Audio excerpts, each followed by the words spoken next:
Hello, everybody. Good morning, good evening, wherever you are. Welcome back to the channel, or welcome to the channel. So, yeah, let's get her started here. We're going to be talking about Sid and Marty Krofft and their contribution to kids' Saturday morning TV back from the early 70s all the way to the mid 80s. So, we're going to start it off here with my guests. I have three individuals so far, with more possibly on the way. And it appears that the Time Prophet's not here yet. So, you're late, Time Prophet. Anyway, so let's get this going here. Let's bring on my first individual here. And we're going to bring, oh man, where's the buttons at? Oh, where's the buttons at? My old age. We're going to bring on our first guest, T-Bunny. Oh, holy hell. Yeah, we've got Mr. Bunny in the house. It's reloading quietly. There we go. Holy hell. No, he's not Dr. Shrinker. Dude. I've had low-grade coffee this morning, T-Bunny.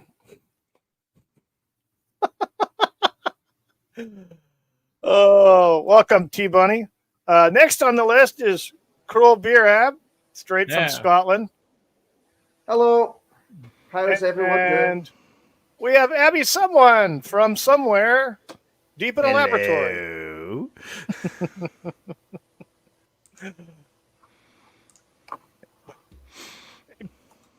Bunny, how's it going? Can you tell us about this? What's going on here? Well, evidently, I didn't keep the mic in front of my face enough for Time Prophet, so he managed to screen cap me.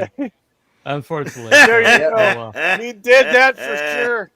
He got you hardcore on that one. Yeah, well, it brought up the fact that I'm a spitting image of Ralphie. Like I didn't hear that growing up, you know. So it is what it is. Oh, we lost Abby.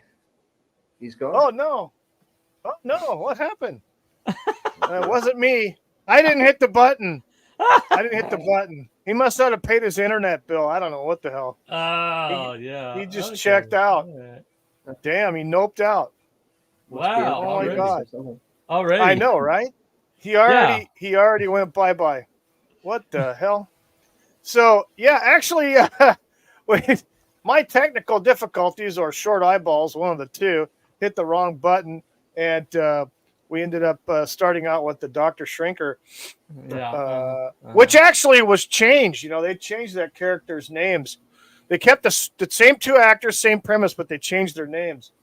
Dr. Shrinker, Dr. Shrinker and Hugo, who was originally part of the Dr. Shrinker TV series. Later on, oh look, who's back? He's back. Technical difficulties. Technical difficulties. He returned. It was Abby someone. Abby Normal. Abby someone. Abby Normal. Right. Yeah. What? So. What? Well, the funny thing, Billy Barty was actually had his own show for one point called Mr. Wizard. Where I believe like so. Yeah. He was a special effects wizard, but he's like a That was I remember watching that show in the 80s. So yeah. So hang on. Yeah, that's actually Billy Barty played a couple different roles in Sid and Marty Krofft's world. He actually was Sigmund the Sea Monster from 1973 to 1975. He actually played in the suit. He was the guy in the suit that played Sigmund. And then he got on board later on with, in 76, he became Hugo for Dr. Shrinker, his companion. And that lasted for 1 year. So let me see here. What's this one here? Let's play this one here real quick. This intro, if I don't get copyright struck. Wait a minute. Why is it not playing? All right. Oh no, hang on. What's just going buffering. on? Okay. Well, then it's not going to play. It's trying to add it. Damn internet. No, let's give it a Earthquake. Oh jeez. Never know. What? We go Land from of the Lost. land to the lost. On the rapids, they struck their tiny raft. They struck the Wi-Fi. They struck the Wi-Fi. Down 1,000 feet below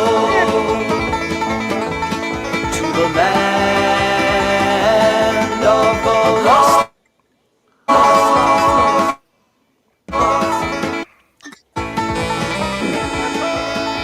Liar. Come on, get out of here! Come on, Holly, let's go! The land of the lost. To the land of the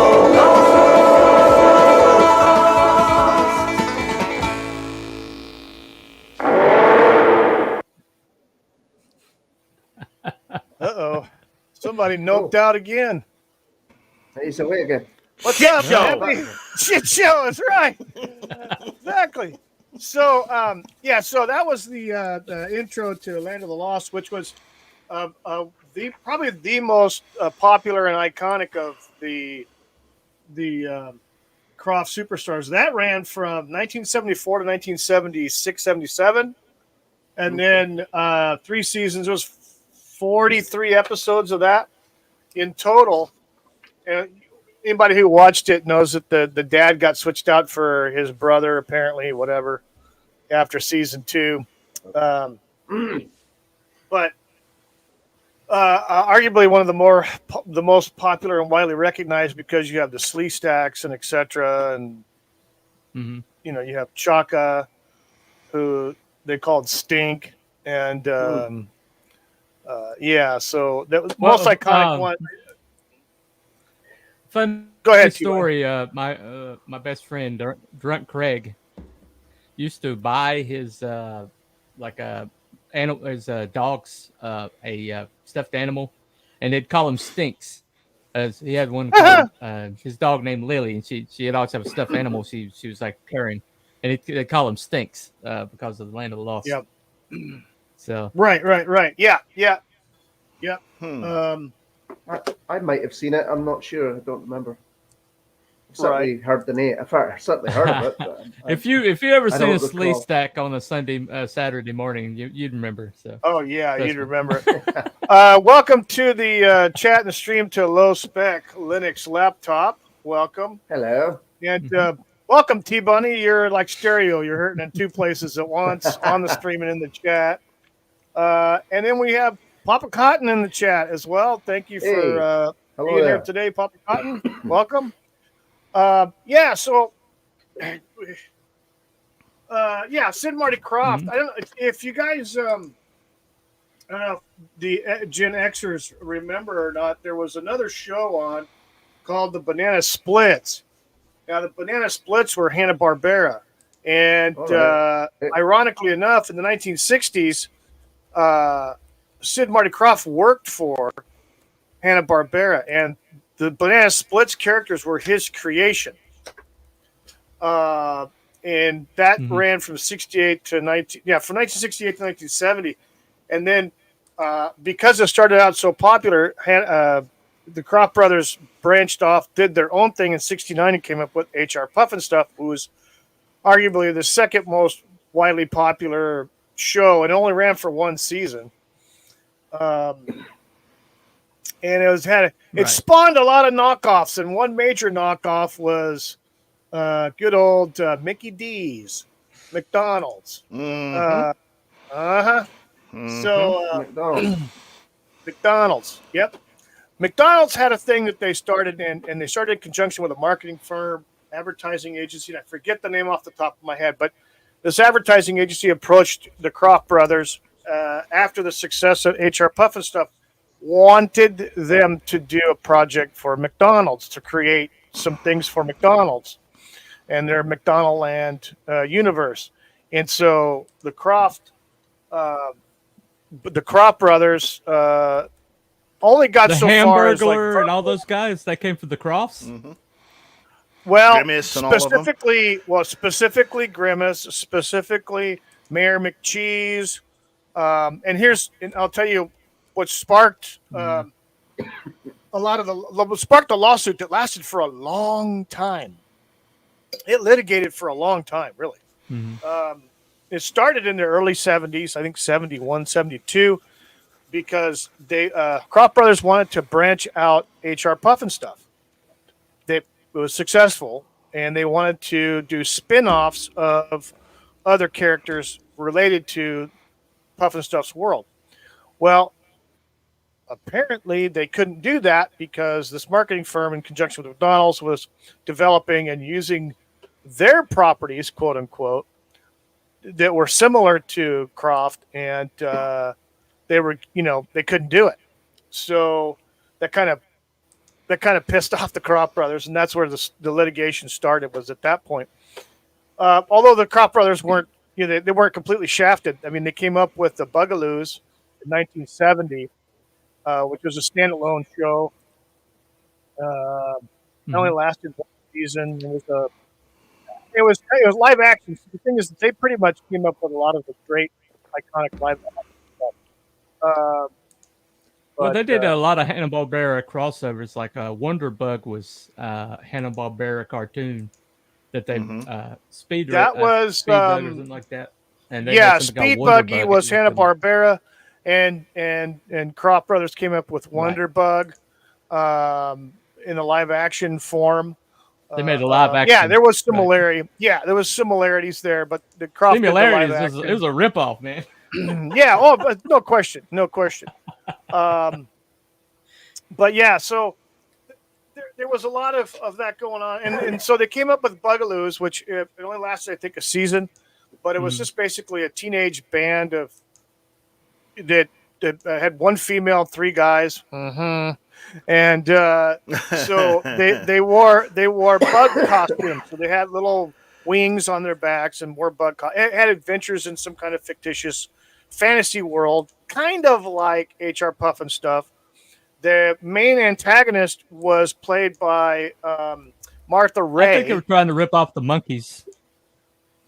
Probably, but it gets better. Oh, wait, there's more. So they only lasted about a season. And then they came up with the concept of the Lidsville show in 71 with Charles Nelson Riley as the main antagonist playing Hoodoo, the magician.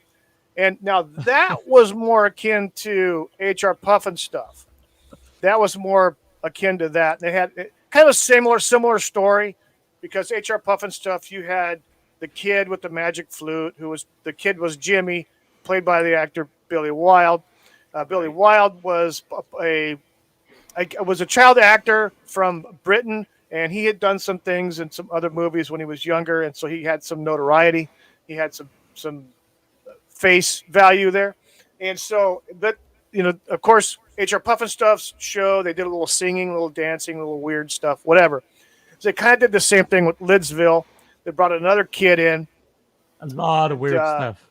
A lot of weird fantasy stuff, but it was all I'm looking for. Oh yeah, it was all nightmare fuel.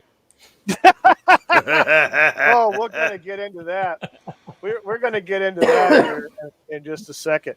But now, a word from File 13.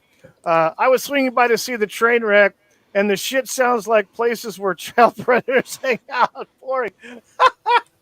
You're probably not wrong.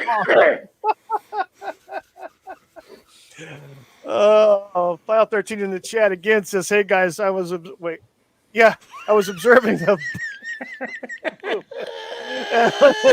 23 minutes. That was more. Well, that's If you like shit, there you go. That's your cup of tea. Animal constipated, was it?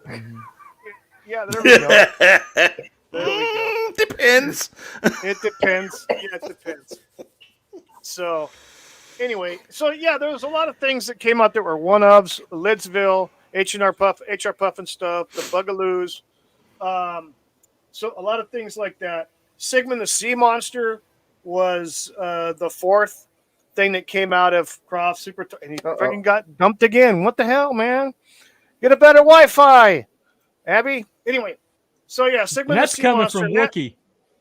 Yeah. No shit.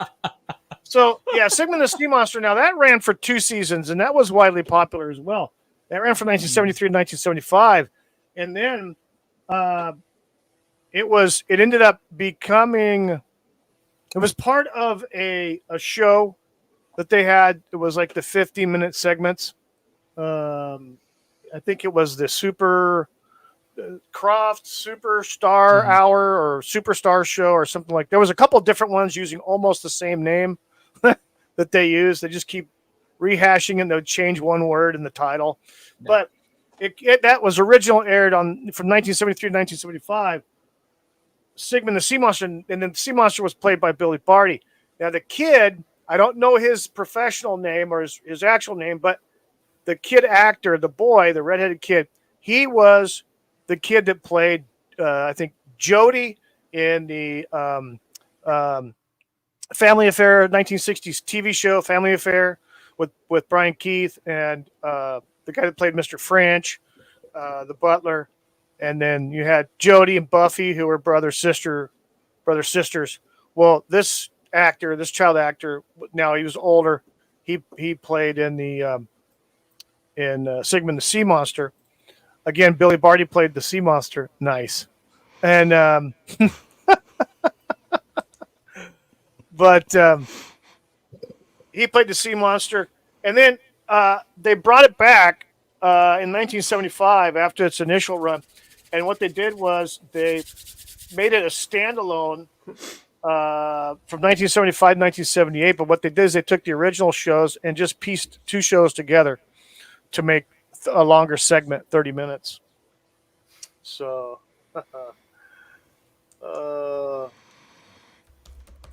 anyway, what's going on here? File 13 in the chat says, question for the panel. Are you guys punching your nuts to balance out the pain of being on? Or have you guys found center and acceptance? Thoughts? Well, no.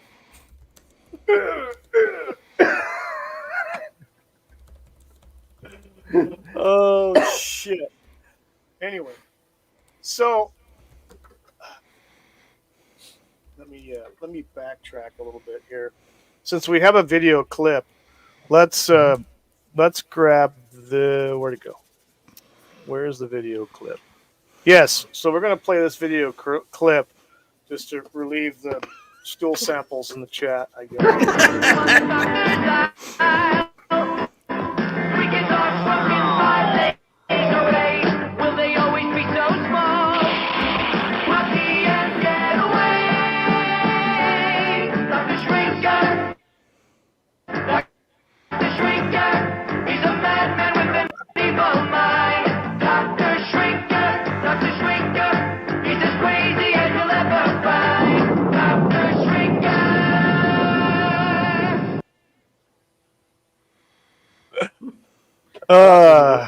That does not ring a bell. Hell?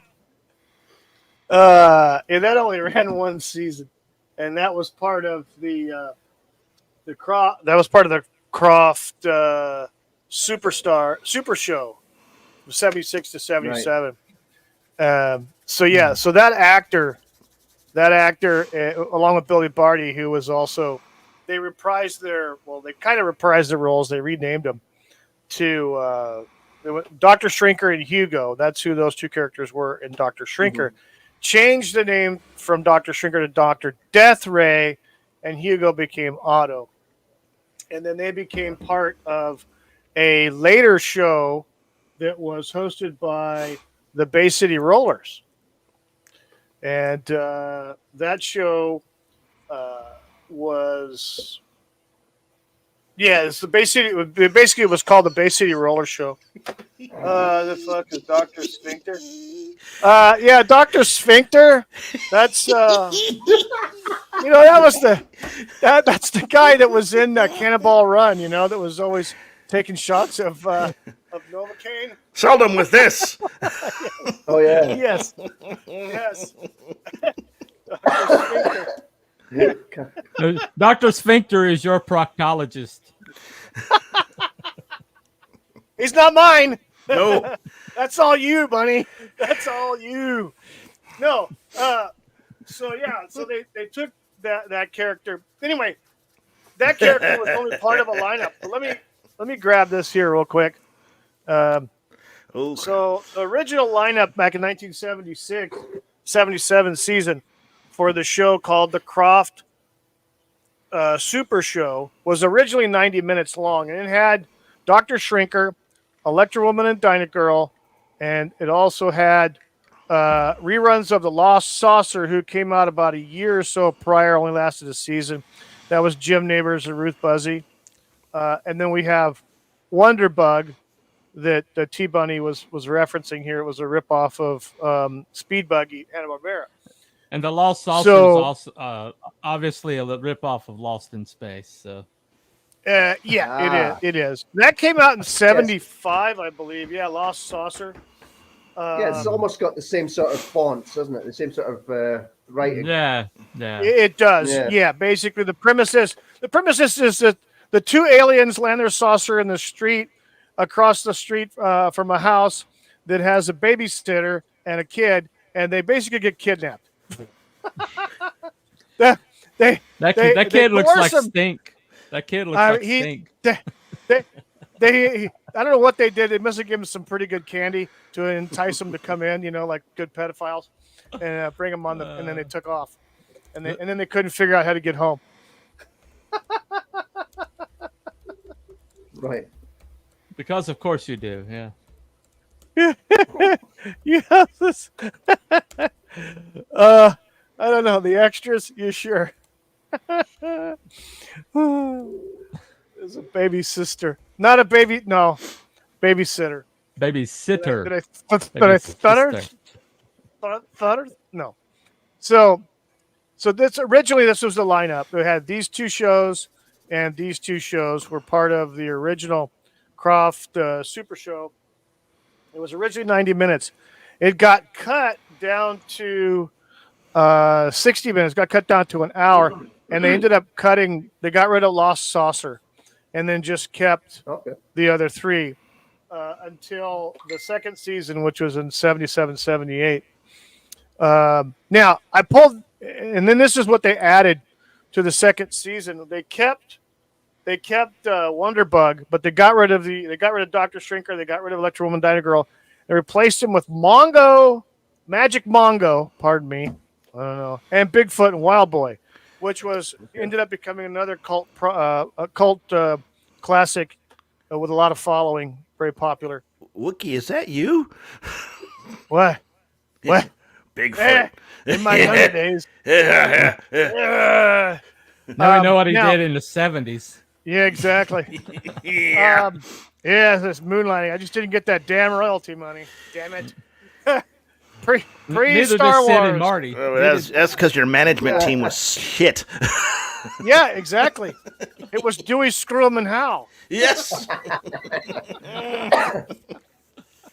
Now, so I watched these shows. The thing is, I don't remember this Magic Mongo, and I'm pretty sure there's a good reason why, because it was shit. It's just watching. It looked like they cast the guy from the local bodega. Dude, I tried to watch a clip of this, and the only redeeming quality is the chick in the red bikini that runs around in most of these episodes, because it mostly takes place on the beach. So you're saying that because it's from LA. You're saying that the redeeming quality is a woman in a bikini. Uh-huh. Surprising, isn't it? Thank you very much, Kyle. I appreciate all the support. Thank you so much. The most We're friends like File 13. Who needs an enema? An enema? Enema. Enema. Someone? Enema. Oh, no. What? So, It yeah, is? So, Anyway. yes. Gentlemen, rest your sphincters. So the show, actually, I have a playbill here. No, that's not. Okay, hang on a second. Keep going. That's not There it. we go. Here it is.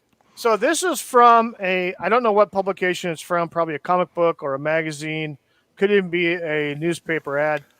But it's ABC All-Star Saturday for the season of 1977-78.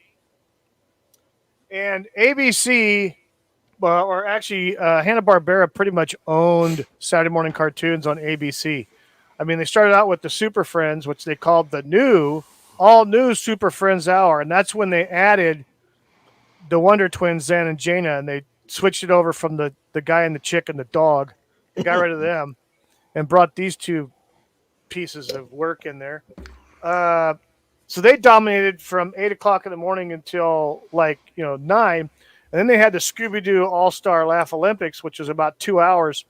And then they had the Krofft people, the Krofft shows, which was the Krofft Super Show with Bigfoot, Wild Boy, Mongo, and Wonderbug at 11.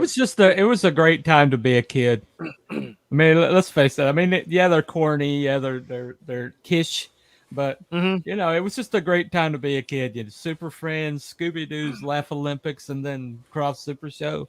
It's a hell of a Saturday morning. And then you have to understand too. There was only 3 major channels, and then there was PBS. So you had ABC, NBC, and CBS. So you would change back and forth between which shows you wanted to watch. Which, did you want to watch Warner Brothers stuff, which was probably on CBS, or did you want, the Bugs Bunny stuff, or did you want to watch Hanna-Barbera, which is ABC? Did you want to go to NBC and watch the Lou Scheimer live action stuff like Jason Star Command and Arc 2 and etc. And so it's kind of like all over the place.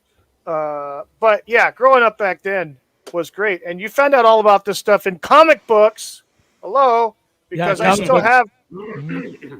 still have my comic books from the 70s that have these stupid ads just like this on the back. Actually, they're promoting, it was one promotion advertising Shazam and ISIS. Yeah. And so I still got that. But yeah, it was interesting. Well, I mean, you got the kids' imagination going, because all these shows were just, I mean, they were wacky, but you filled in the blanks. It's kind of like Doctor Who, early Doctor Who. Yeah, you watch it as an adult and it's corny and everything, but as a kid, you were hiding behind the sofa. I mean, it's just a great time to be a kid. Oh yeah, absolutely. Yeah. Don't post the next file. Don't post the next file.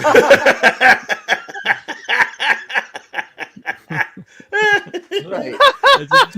Just skip coffee that. And eggs. Coffee and eggs file.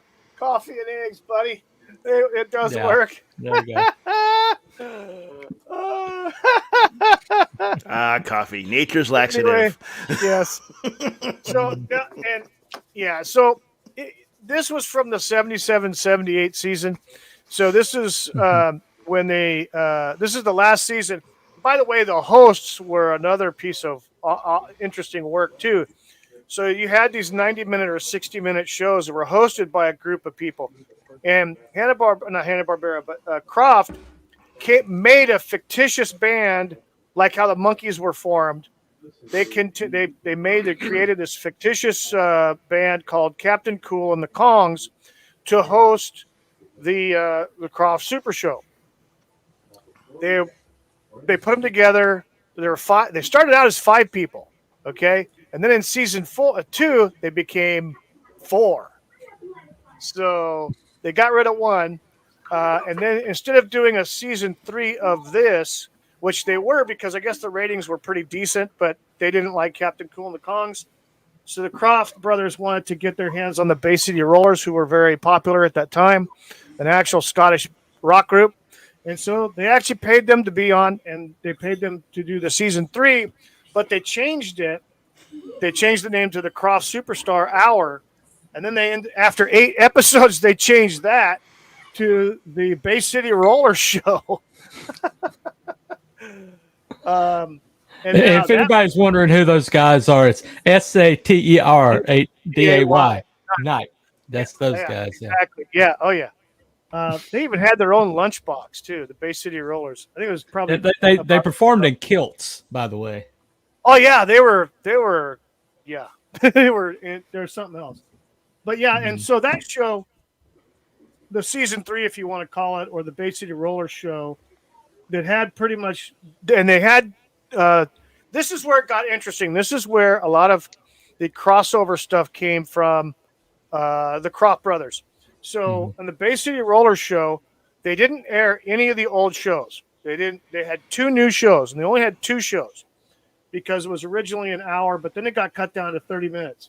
But they had 2 shows. The first one was Horror Hotel, which wasn't really horror, but what they did is they took Witchy Poo from HR Puffin stuff.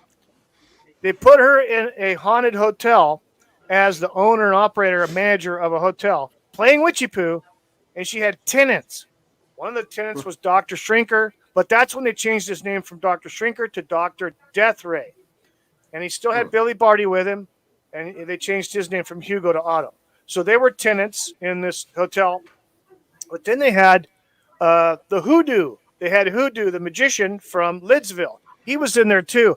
And so it played by the original characters, the actors. So it was kind of funny because they had these 2 going at each other all the time. Witchy Poo, Hoodoo, fighting each other or whatever, going back and forth. But a lot of crossover adventures there. And then they had a second show called The Lost Island. I don't remember the show. But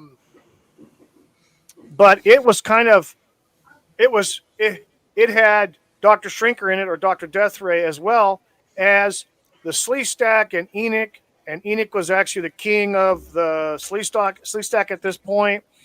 They had some new characters. They had the genie wizard, or genie Weenie, the genie who was played by Billy. Forgot her name. But yeah, so they had by the way, the Sleestacks were a direct rip-off of the Silurians from Doctor Who. Awesome. They did a better job with Sleestacks. Nah. Well, I mean, with Sid and Marty Krofft, you can always tell who they were ripping off. I mean, it's like they just did like a style change, a color change. But I mean, they didn't even try to hide it. I mean, well, that's because I'm a colon cleanser. Yeah, there you go. There you go. Thanks for sharing, File. Appreciate it, man. So anyway, so yeah. Now, this is the Bay City Roller Show. Now, this is the one that freaked me out as a kid. So the Bay City Roller Show, they'd have guest appearances, and you had the Bay City Rollers there with Sigmund the Sea Monster, HR Puffin stuff, as their Witchy Poo's there, and Sleestack. No, so these are all from the shows that. No, oh yeah, that's right. The Lost Island had Sigmund the Sea Monster, who was also played by Billy Barty. They had HR Puffin stuff. They had Weenie, the genie from Lidsville, and then of course the Sleestack people, stuff like that. On the entertainment side, the next clip I got is H&R Puffin stuff. If you want to play that, yeah. This character here on the left, this son of a bitch, freaked me out like all hell because that big, ugly-looking, creepy bastard would eat people on the stage. Yeah. And you're talking about a freaking 9-10-year-old kid seeing this freaking thing come out and just swallow somebody and then walk off. Yeah. Holy, nightmare. Nightmare fuel, baby. Nightmare Got fuel. that right. That's yeah. It was holy hell. It took a little while to get over that shit. Watched The Creature with Boggy Creek. Yeah, there was good. Yeah, that really. Yeah, that and The Creature from Black Lake in 1975. There's a frickin' one. Okay, which one we got here? Let's see. The one on the here. left. The one on the left. On the left. Yeah. On the left. On the left. Your left, not my left. My left. HR Puffin stuff. There we go. HR Puffin stuff. Push your bed when things get rough. HR Puffin stuff. Can't do a little 'cause you can't do enough. Once upon a summertime, just a dream from yesterday, a boy in his magic golden flute heard a boat from off the bay. Come and play with me, Jimmy, come and play with me, and I will take you on a trip far across the sea. But the boat belonged to a kooky old witch who had in mind the flute to snitch. From her broom broom in the sky, she watched her plans materialize. She waved her wand, the beautiful boat was gone. The skies grew dark, the sea grew rough, and the boat sailed on and on and on and on and on and on. But Puffin Stuff was watching too and knew exactly what to do. He saw the witch's boat attack, and as the boy was fighting back, he called his rescue racer crew as often they'd rehearsed, and off to save the boy they flew. But who would get there first?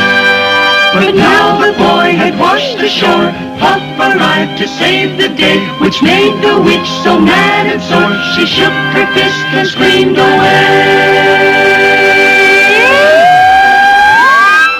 HR Puffin Stuff, push your bed when things get rough. HR Puffin Stuff, can't do a little 'cause you can't do enough. HR Puffin Stuff, he's your friend when things get rough. HR Puffin Stuff, can't do a little 'cause you can't do enough. Oh my God. Fuck. So yeah, Billy Hayes played Witchy Poo and played. By the way, they still witch. to this day they still say that they're not on drugs when they made that shit. I can tell you that they had to be dropping some acid on that. I can tell you, holy shit, they got something going they on. They swear. They're like, what? They found They said you can't mushrooms run at a that show. point. Well, they said you can't run a show on drugs. You can do it after, but you can't while you're running. So. No Spec Linux says he's puffing stuff right direct now. There you go. Holy hell! Well, hey, you know what? This has got to be puffing some stuff right here too. Oh, wow. I knew it was coming. It was coming. All right, I'll get rid of it. Oh my god. No, you won't. Go ahead, keep it. Go ahead, keep My it. file. I'll keep that in Go my ahead, keep filing it. cabinet. I'm not made of Anyway. glass. So, but yeah, so There's another one Yeah, with him HR and Puffin did Ralphie, so I don't do that one. right, Ralphie, you'll shoot your eye out, kid. Yeah, right. Wait, that was from the Time Prophets. So yeah, he did some. Yeah, I'm sure it probably is a little more. Oh, holy shit! Okay, let me let's go on to share the it. next Let me slide. share it. There we go. Here's the what? What are you going to share? Send it over. Let me share that one. So yeah, Yeah. hold on. Okay. So I got a question. So do any Yes? of the big three networks, ABC, NBC, CBS, do they even do Saturday morning cartoons anymore? I don't think they do. I don't believe they do. Here's the thing that was always funny too, was because when I was doing the research on this, and I started noticing a trend, whereas the Krofft Superstar Super Show from 76 to 77, 78 was on ABC. Right. Then in 78, they switched to NBC. Right. And that's when they changed. They brought in the Bay City Rollers, got rid of the Captain Cool and the Kongs and all that other stuff. So they did a lot of switching around. I noticed that too, like some of the Lou Schleimer stuff, like the ISIS and Shazam and those shows Arc 2, Jason Star Command would jump around between networks as well. Like they'd do one season on this network and then go to the other network and do another season or whatever. A lot of interchanging around after seasons were over. So, Right. Did you got that, Bunny? You said yours was better. You're going to send that over? Well, I'm trying to find it right quick. Find out where he put it. So, file in the chat says, yeah, they do, but not as long as they used to. Yeah, it's probably only a few hours. Hell, back in the day, it was like the whole morning until the afternoon. I mean, you got a block of like 20 channels that are just kid-related stuff. Like now, Yeah, exactly. And it's just, so I think they've kind of migrated to those kind of things, Right. Yeah, most on antenna channels. I mean, I remember back in the day when comics, Comedy Central first came out and stuff. A lot of it was going to there. And Comedy Central and Cartoon Network came on the scene. It was like nuts because they tapped into a massive Hanna-Barbera freaking library of stuff that you hadn't seen since the 70s. And then the guys from Adult Swim, that's how Adult Swim started, was they took all those old shows and they morphed them and reworked them with new actors, new voice actors and stuff like that, and new artists, and took those characters. But originally, Adult Swim didn't come on until after 11 o'clock because it wasn't really kid-oriented. Absolutely. Yep. So, now, the funny thing was a lot of the Krofft properties. So from now NBC, who took over for the Krofft Superstar Hour, which ended up becoming the Bay City Roller Show, in 1978, they started. This is NBC started running the Krofft shows in an umbrella title slot called the Krofft Superstars or Krofft Superstars. Right. Anyway, that came from 1978 to 1985. So those shows. The picture, by the way. We started seeing those shows. I remember those back from the early 80s. Right. Let's see here. Let's see what's he got here. Something risque. You look like a deranged bunny. Nice. Yes.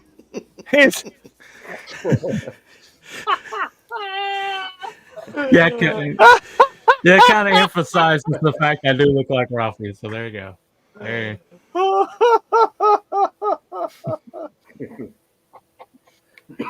right. There you go.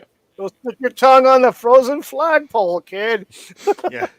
I double talked to you. Oh, that's a good one. Holy shit. Yeah.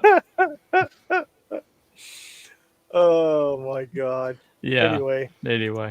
Where was I? Oh yes, I was over here.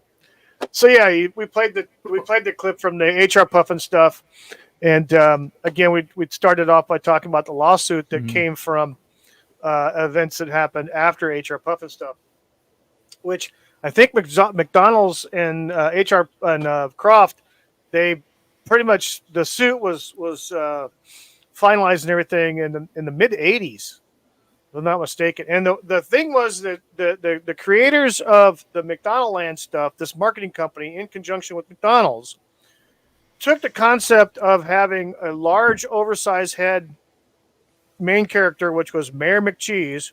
They made him a mayor. He had a sash that said mayor. HR Puffin stuff was the mayor with a sash that said mayor. And so those similarities with the big head and everything, I guess there possibly was some other similarities in there. But yeah, it's the fact that HR Puffin stuff was in a living island that had a lot of inanimate objects that were living, and that's kind of how McDonaldland was. So you had let's face it, Ray Kroc had a history of doing this. That's how he got McDonald's. That's how he got McDonald's. He ripped it off from the McDonald brothers. Ripped it directly off, and then he was a milkshake machine. He was a milkshake machine salesman and ripped them the hell off big time. And then wrote them out of the history of it. Wrote him Yeah, pretty much. history. Called himself Pretty the much. founder. Screwed him over hardcore. So yeah, him doing the H&R Puffins or the Sid and Marty Krofft is just it's grist for the mill. That was the way he became a multi-billionaire. So there you go. The movie Founder was pretty good. It kind of detailed that how he ripped him off. It did. He's just he's a total complete slime ball, but you know. So. Oh yeah, he was. And then he would just litigate people into the ground. That's what he did. The original McDonald brothers. He one of them died of a heart attack because of all the litigation. So he was a pretty unscrupulous bastard. Oh, totally. Only in America could you create somebody that only in vile. America. Absolutely. Yeah, File 13 in the chat says, "Damn it, he remembered his place. This was your opportunity, guys, to have redirected the stream to finally become entertaining. Rookie mistake. I'm disappointed with the panel. He has control." Yeah, well, File, we don't have your sense of timing on this show. Anyway, yeah, we're a little sluggish and old over here.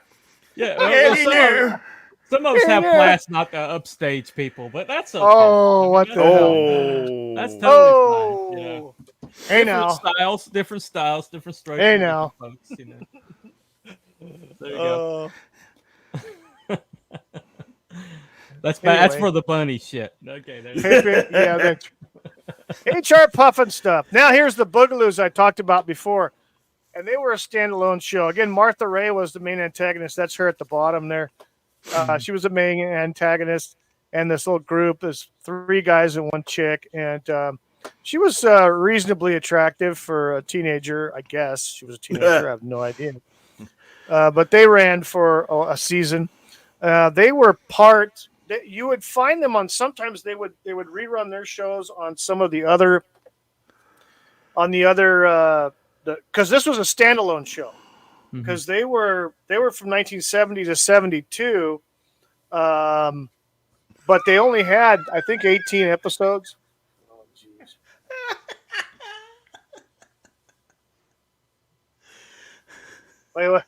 Wait. Copyright strike! Anyway, holy crap. Anyway, so this they claim this was 2 seasons, but I think it was only like 17 episodes of this show. But then they kept on once NBC, I guess, had all the property rights or the broadcast rights, so it became part of their rotation in 78 to 85. So you'd see the Bugaloos back then in the later 70s, even though the show had already been over and done with since freaking 72. I don't even know who these actors are. I just know Martha Ray. So, but then of course there's Lidsville. The Bob Olive chick, wasn't she? Martha Ray? No. Yeah. No. Okay. No, that wasn't her. No, not Martha Ray. Oh, okay. No, not that I can recall. She did do some. She did a Polydent commercial. Polydent. That's the one I'm thinking. She did the Polydent stuff. Okay. Take it from me, big mouth, because she always, because she had a big freaking mouth. All right. I mean, physically. Yeah, that one's Rosie. I'm sorry, Rosie. Some of Yeah, Rosie. Yeah. I know who you're talking about. Yeah. But yeah, so Lidsville, of course. Charles Nelson Riley was a comedian at the time, and I think this was pre his, because this is pre Hollywood Squares for him as far as being the center square. Charles Nelson Riley. I thought that was Paul Lynde. They both were center square, but no, Charles Nelson Riley. They sounded a lot alike, though. They did. Well, Paul Lynde. I think he became it in the 70s, and then I think Charles Nelson Riley took over in the early 80s to late 80s. Because he passed away in the mid 80s, didn't he? Who? Charles Nelson Riley. Yeah. No, I thought he passed away later than that. Probably was Paul Lynde who passed away. I don't know. Yeah, but he was the notable name on the show. I don't even know who the kid actor was that played the boy. But this was definitely some sort of mushroom trip because you've got talking hats. No, it was a Creative Minds, John. It's Creative Minds, Wookiee. Wait. Yes, low spec Linux. Yes, Lidsville. A lid is a bag of weed back there. Yes, it was. Once again, according to Sid and Marty Krofft, they just had an active imagination. They weren't on drugs. They were not on drugs. Until after the show. But while they're running the show, they weren't on drugs. So. Wookiee, File in the chat says, Wookiee told me he used to prance around like Paul Lynde until the kids started calling him a quee. By the way, Weird Al has a Charles Nelson Riley song. You need to hear it. Oh, shit. It's set to the. It's a style of White Stripes. It's hilarious. Charles Nelson Riley. Yeah. Well, he played on the 60s hit TV show Ghost of Mrs. Muir. So yeah, he was on that when he was still bald, and then when he got on Hollywood Squares, he had hair. Imagine that. Yeah. Curious. I know, right?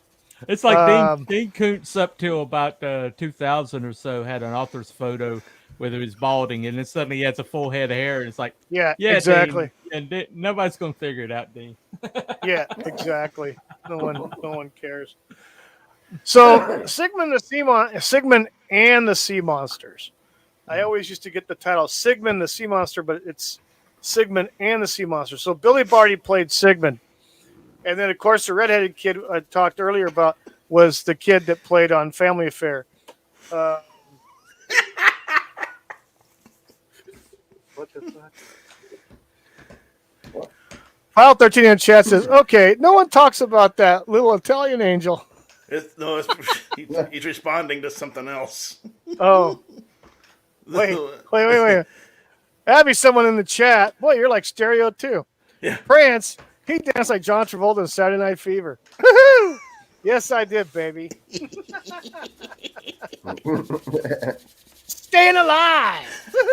Disco ball. Holy shit. So, no, Sigmund and the Sea Monsters was another popular one. And again, this was a standalone, or actually it was, let me get my shit here. It was from 73 to 75. And it was part of another show. It was 15-minute segments. And then in 75 to 78, they made it a standalone. It wasn't part of any of the Krofft shows. It was just its own TV show. And they pieced together the 15-minute episodes and made them 30-minute episodes in a block, or blocked it that way so they could have a good season. And then that was from 75 to 78. Then in 1978 and afterwards to 85, it was part of their the Superstar show, and they showed the original 15-minute episodes. So I've got the opening for it. That's on the right. Clips on the right. There it is. It's on the right. How dare you?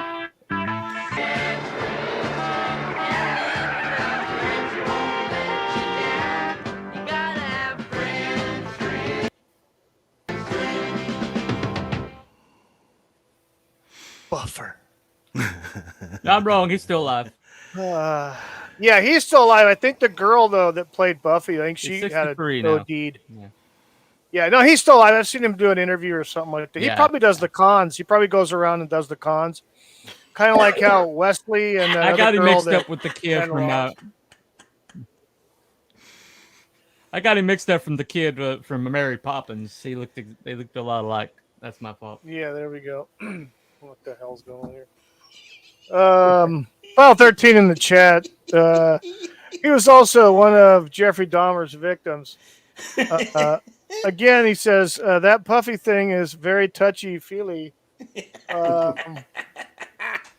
You think the guy under the suit pulled his package out like the Teen Wolf scene? Don't know. That's oddly specific. That sounds like something he paused or something. I don't know. Right. Anyway. I know. Hey, hang on one second. I gotta go deal with the dog over here. He's going nuts. I'll be right back. Okay, now it's time to take over the stream. All right, no problem. That's okay. That's okay. That's all right. We'll just sit here and twiddle our thumbs till he gets back. No big deal. Just in the middle of the screen. Yep. No biggie. Yeah. Well, one thing about Sid and Marty, though, that I mean, these guys, they were like basically self-sabotage kings. I mean, every time they got any kind of momentum, they switched off of it and did something else. Yeah. And it's like, I mean, they had ADHD or is all that coke they didn't snort. But hence their shows only lasting a season or two at a time. Yeah. You know, and they got bored and they switched up the show so drastically in the middle of the show that people lost interest because so well, this ain't the show that I started with, and they did it all the damn time. Maybe they switched up the drugs as well. Who knows? Maybe, I don't know. I mean, they still. I mean, all the way up to the day Marty died, they were like, we weren't on drugs. We swear we weren't on drugs. But then people that are on drugs were like, people that are on drugs are like, watch this stuff and like, yeah, they were totally on drugs. Oh yeah. So I mean, I've never done drug in my life, but every time I watch them, I feel like I have. You know. Well, it's like that. That classic scenario. Do you know how you can tell who's drunk? Because they'll deny being drunk. I'm drunk. I'm not as drunk as you thought I was. I'm Cone Stober. I'm Cone Stober. I'm not as stink as drunk you are. Well, I mean, it's the thing about it was they had momentum multiple times. I mean, major momentum. I mean, they were like iconic. They had the zeitgeist. Look who showed up! Uh-oh. Well. Look who Time Prophet. Oi, Time Prophet, you're late. The hell, Time Prophet? Now we get File 13 and Time Prophet at the same time. Oh, this is going to be fun. Let the train wreck begin. Hang on a second. Non-stop abuse. Wait. Yeah, here we go. Here we go. Code. Bleachers Team Wolf. Okay. What in the? Okay. Yep, there we go. Let me shut up. Seriously, how bored are you guys? Yeah, we're having a good time. Time Prophet's like hell. And then he's missed nothing. He missed the Time Prophet over here. I was watching a good movie, the Belko. What? What is the Belko experience? I have no idea what that is. He also says I didn't spend all my time on the internet. Only just got the bunny's message. Yeah. Wait. Hey, Prophet, my Papa Cotton in the chat there. So let's see here. Yep. Okay. Well, there we go. Yeah. We bored you. Sigmund the Sea Monster. So here's the most popular one. It's probably the one we all want to talk about. It's Land of the Lost.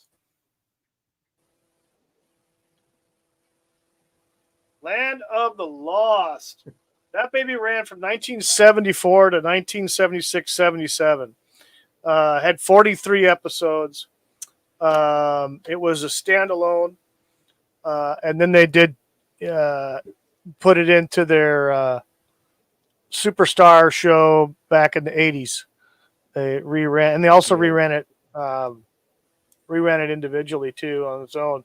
But yeah, these two, the boy, the Wesley, and I don't remember the name of the girl, but they're still alive, and they go to a lot of the cons and stuff like that and fan stuff. So a lot of the conventions. autographs, pictures, the whole 9 yards, taking pictures with folks and stuff. So yeah, wait, what? So what the hell? Anyway, by the way, Sleep Velcro Stack- Experiment's a horror movie. So oh, okay, cool. There we go.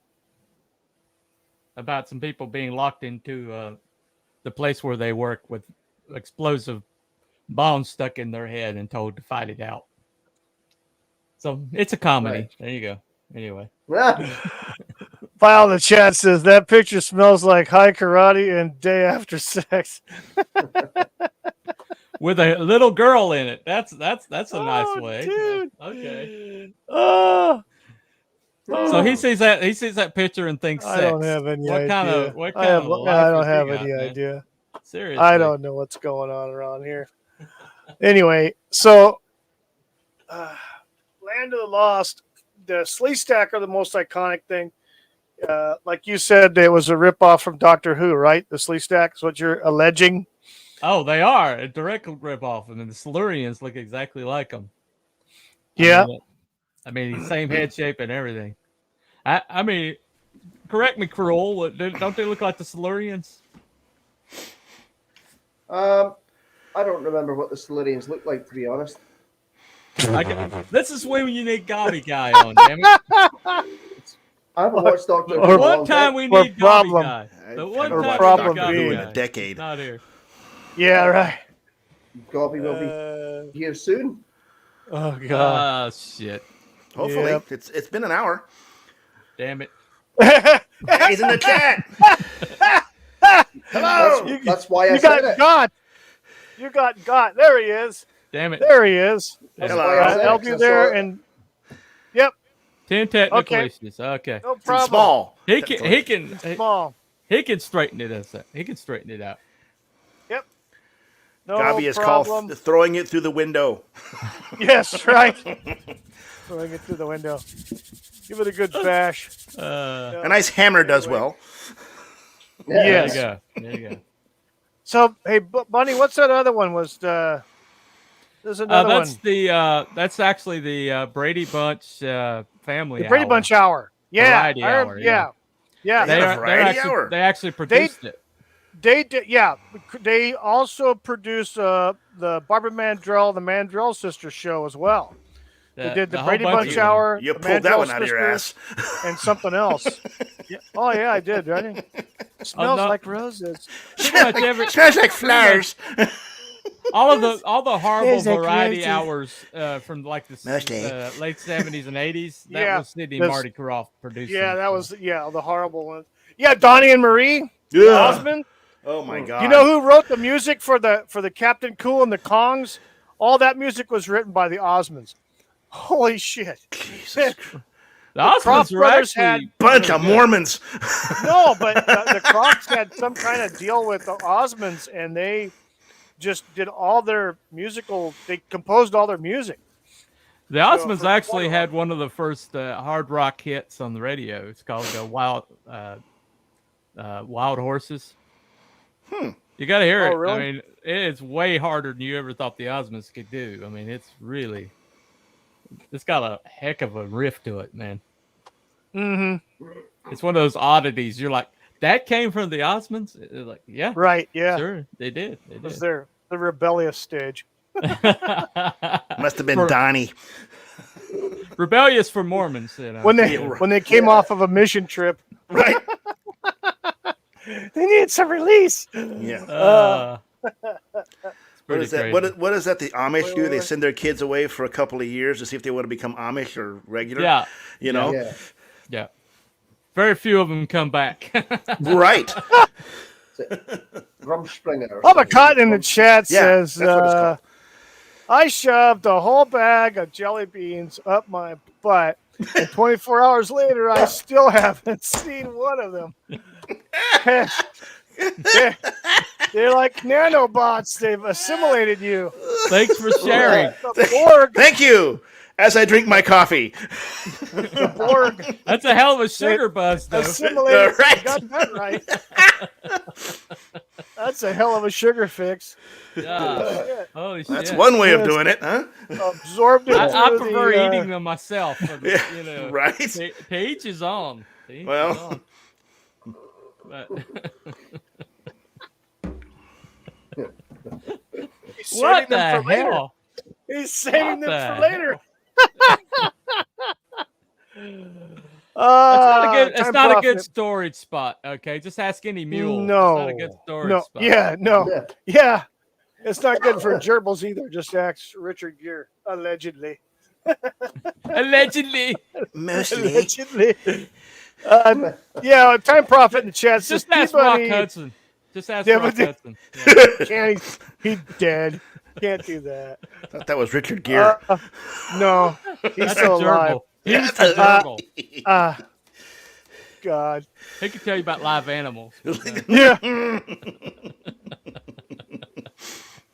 Oh my God. Holy crap. Yeah. Poor gerbil. Anyway, in Land of the Lost, there's no gerbils. There's just claymation stop motion dinosaurs and hideous monster guys in bad suits that don't fit well. Costumes. But the Land of the Lost was a big.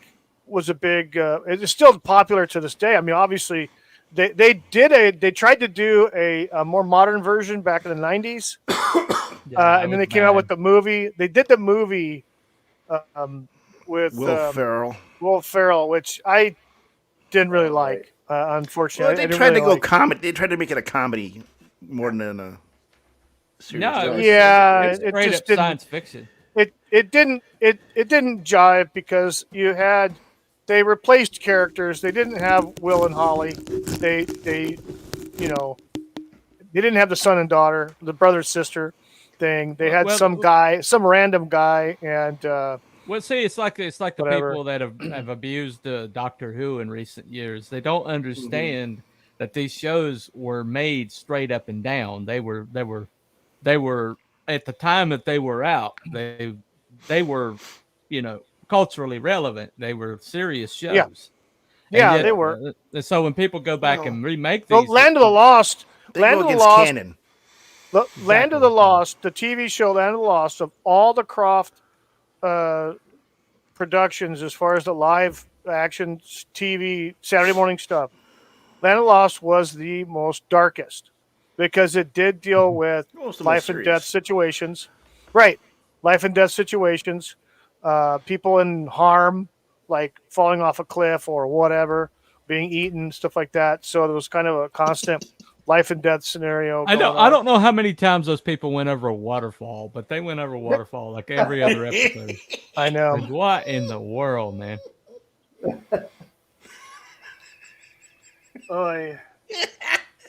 When Time Prophet in the chat there says, please stop interrupting Lucky Favor. He is trying to sound professional. Thank you very much. What else past stress the trying? What else past participle are we supposed to use? If this was a previous thing that happened, then they were is the past participle. So they them. They Oh, don't start this bullshit. That's the pronoun. We'll wait till Problem Bean comes on and we can have a pronoun discussion. Oh, fuck. He'll give you an opinion. Wind him up and let him go. Oh, shit. Oh, no. There you go. Yes. So the show was great in that it was part of a darker realm than the other Krofft properties. I mean, you had some really freaking corny, campy stuff in the Electromagnetic Girl stuff and Lidsville's extremely campy. Yeah. Bugaloos are everything was campy except for Land of the Lost. Land of the Lost had that darker edge to it. It kind of set itself apart from the rest of the properties. By the way, Sid File 13 almost gave you a compliment. Almost. It's like horseshoes and hand grenades. Almost. I know. Right. Close. It still has that patented File 13 sneer, but it actually sounds complimentary. Yeah. So there you go. Ish. Well, Yeah. Oh, holy crap! Well, no Gabi yet, huh? I haven't. He's not popped in yet. He's probably still trying to work out whatever technical things he has going on. What the hell is this? There he's back. And he's back. Yeah, well.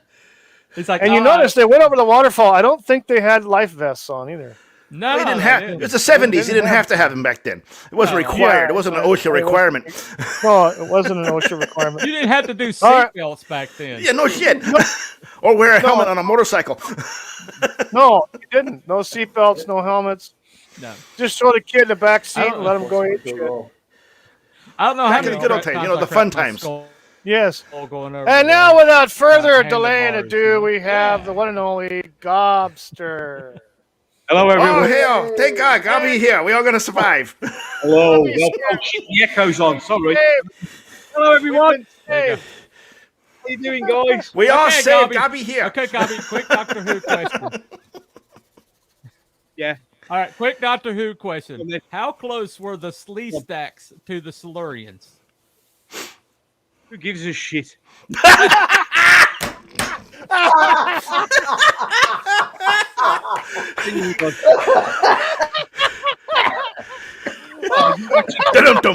don't care. Thank you for that.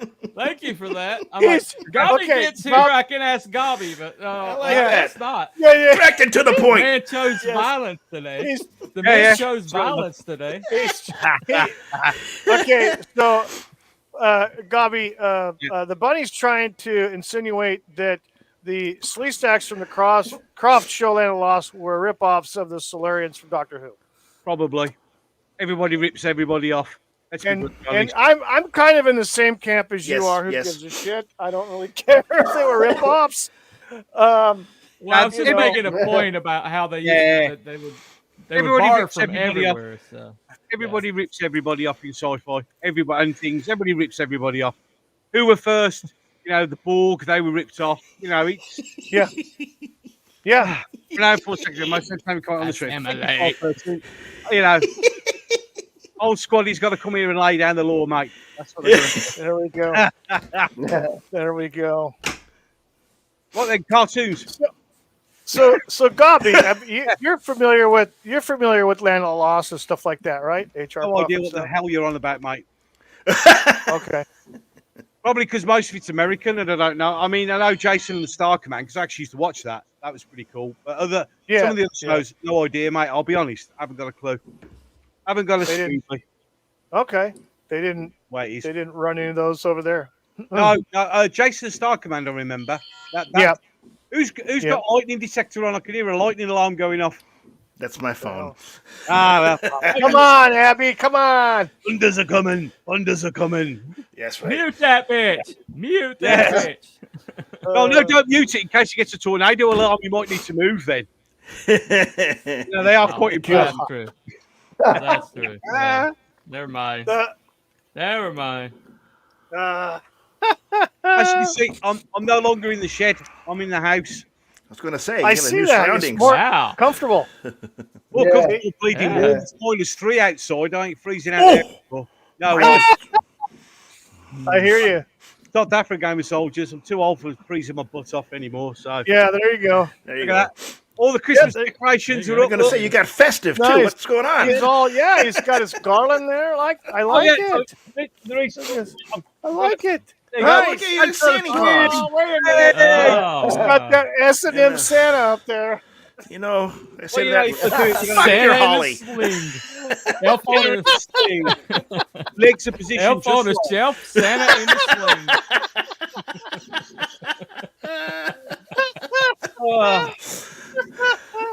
There you go. Right where you want him, huh, God? Absolutely. Always ready and willing. There you go. Yes, well, you got. I've got one of that swing too. I've got one of that swing. There you go. Oh, there you go.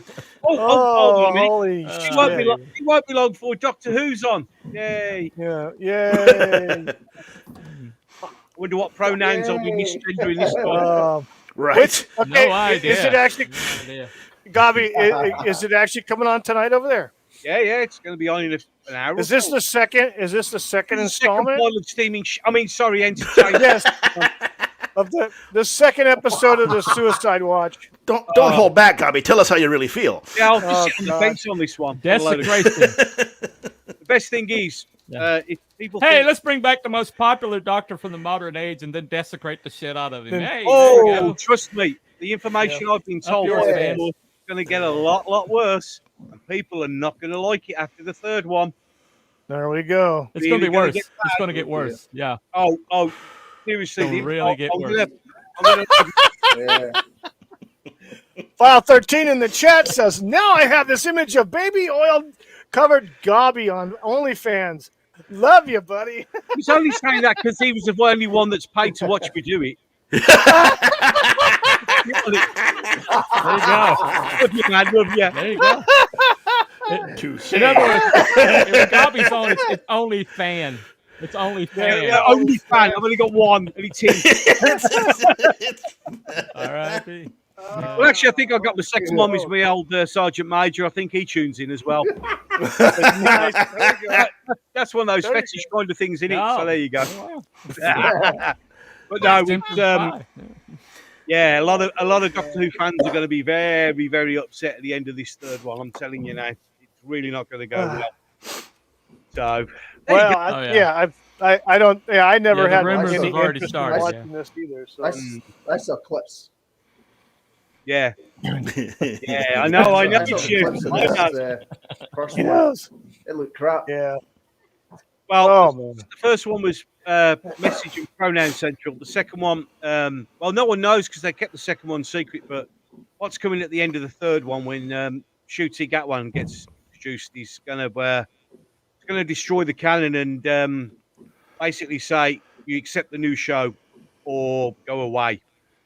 For all intents and purposes, it's going to take a massive dump on us. Oh God, a huge. It's going to solidify the child now, of time. Here's something. Now, Gabi, I don't know. Now, referring to the I remember when Jodie was still doing the Doctor. Yeah. Poorly. There was some talk by other channels. I think it was Doomcock supposedly had some information, or somebody did. And this is several years ago. They talked about that Tennant was going to come back as a Doctor, and they're basically going to massacre him. Well, I'll tell you what. In the 60th, they were referring to the 60th, but this is back in like 2017, 2018, 2019. Actually, I think it was like 2019 or 2020. I remember somebody talking about that several times. Yeah, on one of the other bigger channels, how they were going to just pretty much just destroy it. And so I was going to do the video tomorrow, which I still am, but I might as well break it on here. There is going to be no regeneration. Shooty is going to be made to appear by the toy maker. The TARDIS will no longer be a blue box. It's going to be retired. Shooty will get a new TARDIS that will not look like the old one. And basically, you are being told the classic is going to die, and it will be the new one, hence why it's now going to be listed as Season 1 when Shooty starts. And ladies and gentlemen, I will then introduce you to Disney Doctor Who, because that's what it is.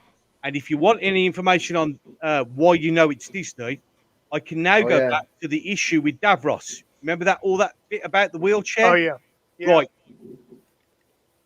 They're tied to using the same actor for the guy Davros. looks like Grand Moff Tarkin. Yeah. So they're tied to having to use him as the voice of Davros. So he has to be there. But it wasn't Russell T. Davies who had a problem with him being in a wheelchair.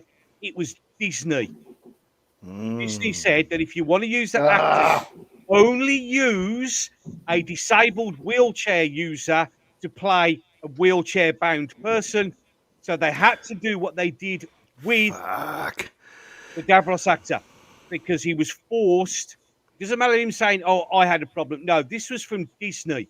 Disney insisted that it must be a wheelchair user in a wheelchair to play the role. So he was caught between a rock and a hard place. He had to use the actor, but couldn't use him in a wheelchair. Hence, you got what you got. That's why. It basically what it is the diversity, equity, inclusion bullshit that basically was dictating how to make the show. Yeah, I mean, don't get me wrong. He did have a choice. He didn't have to bring Davros in. He didn't have to make it when it was. He didn't have to break canon. He didn't have to come out and say, "I was a beautiful, brilliant woman 60 minutes ago," which was a load of shite. She was the worst thing that ever happened to Doctor Who, ever. But he couldn't have done it. But that is what happened.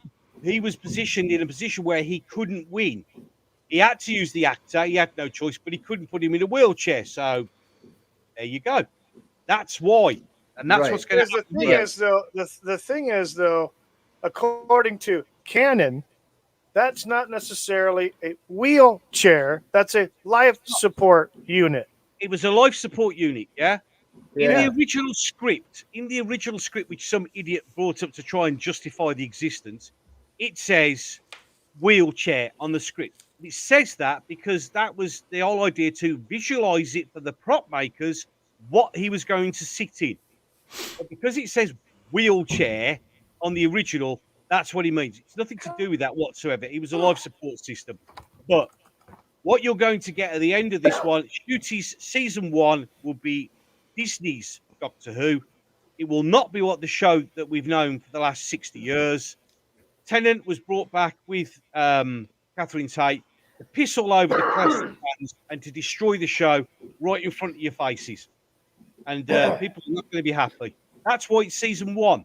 That's why it's called season 1 when Shooty starts, not any other season. Right. They're starting a whole new series at this point. It's basically another. It's just a whole new different. Yep. It's a different franchise. Then it's a different everything. Yeah. There's nothing similar to it at all. They're going to scrub the history of Doctor Who. All Disney. All Disney bullshit. Exactly, because like the new Doctor, the other Doctors, when they're the Doctor, what do? They wear pretty much the same thing in every episode. This new Doctor is going to change his appearance at every single episode.